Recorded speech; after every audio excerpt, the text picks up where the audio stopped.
All right, okay. Today, I want to have a little heart-to-heart with you all and talk about something that I think we all struggle with as humans, as women, as moms. And this is one thing that can cause many different insecurities, anxiety, and even depression to come flaring up. Now, I don't want this for me, and I don't want this for you either, so let's talk about it.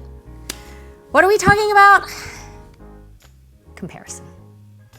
But I'm speaking about comparison in a negative sense, but it is not always negative in and of itself. So let me be clear on what I'm not referring to.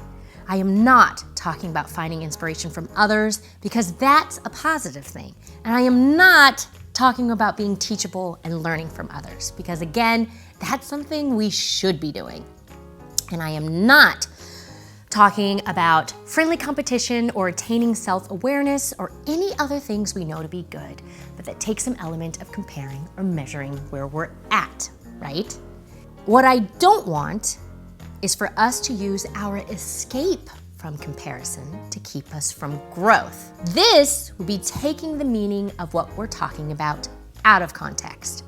What we are talking about today is the negative, pride-filled comparison, which is truly toxic and leads to all kinds of hurtful things. How do we know if we're struggling with comparison in this way? Have you ever looked at somebody and instead of seeing the grace of God, you just saw your own inferiority? Am I the only one? When you don't see a person as a window into God's glory, but as a mirror into your lack of self-validation?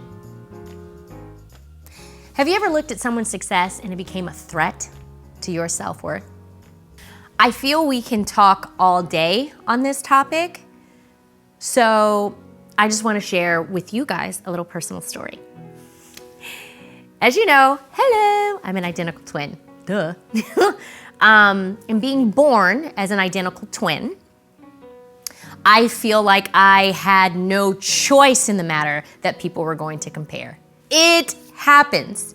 You see twins, your brain automatically wants to compare and look at the differences, right?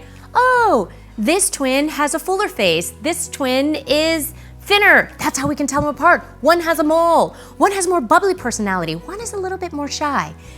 Now, those are normal, natural comparisons. Like I said before, there are good things and then there are negative things when it becomes toxic. As I got older, college, being on TV, I started to take it personal. That's when it became toxic. And you can Google to see the toxic comparisons out there. At that moment, that's when I asked my mother, how do I deal with this? She dealt with it, but in a different way. She saw it. She saw how it affected us. She gave me one of the greatest advice I could have ever heard. Comparison is the thief of joy. Even though I'm a twin, God made each of us different. We may have the same DNA, but we have different gifts. And that's okay.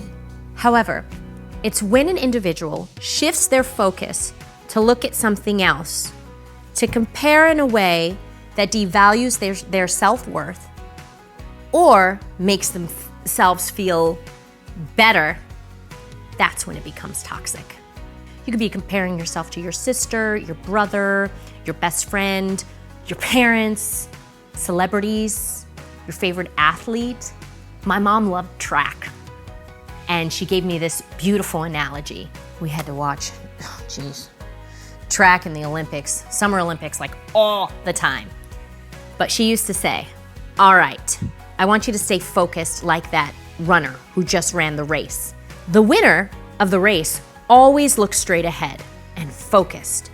The moment the runner looks to the left or to the right, a few seconds too long, they lose their momentum.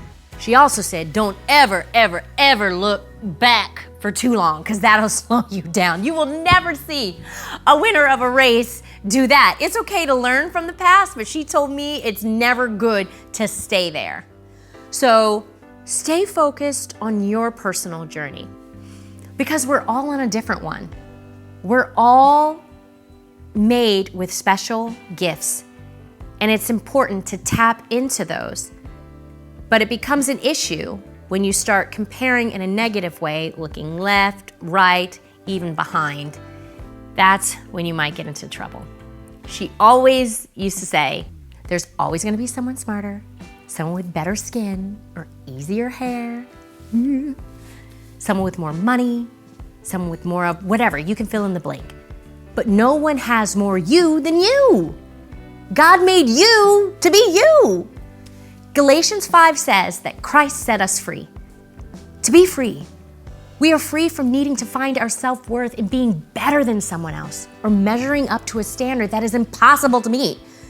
But instead, we are valued and accepted and loved and forgiven more than we likely understand because of Jesus. When we realize that we are free to love, serve, give, and forgive, we are free to celebrate with and elevate others without feeling threatened, without losing our joy, without devaluing ourselves. Again, comparison is the thief of joy. I actually had that in my dressing room. I had a little plaque hanging up that said exactly that, so that I can stay focused to not fall into the trap in a negative way of comparing myself.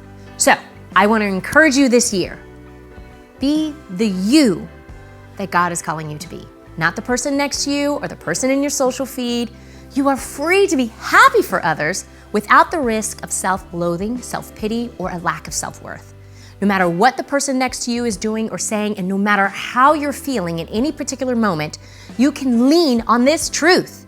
You are loved and accepted by God because of Jesus. So, that is my word for you today.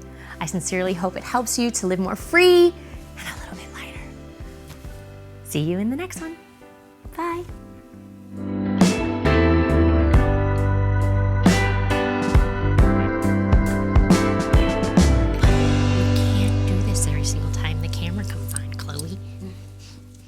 Yes, you do. Okay, go over there. Go there. Go there. You're okay. You're okay. Go over there. Go, go, go.